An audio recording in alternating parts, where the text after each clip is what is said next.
उसको कभी भी चैनो राहत नहीं आई, जिसको तेरी सूरत की चाहत नहीं आई।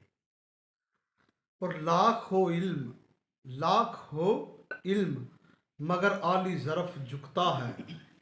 यहाँ मेरे उस्ताद फरमाते हैं कि सुराही सरनगू होकर भरा पर करती है पैमाने।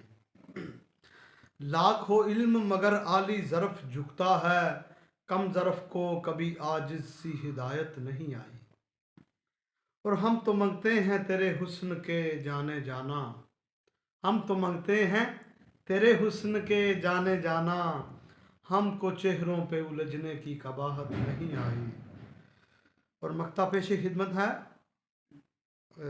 ये हासिल कलाम पहले पेश कर रहा हूँ कि इतना बेअदब के कम वक्त तकब्बुर में है, इतना बेअदब के गुस्ताख तकब्बुर में है, तुझको करनी किसी से भी मोहब्बत नहीं आई। और तकब्बुर वालों से तकब्बुर से पेश आऊँगा, ये मक्ता पेश खिदमत है कि तकब्बुर वालों से तकब्बुर से पेश आऊँगा, फिर ना कहना कि फ़ानी को शराफत नहीं आई।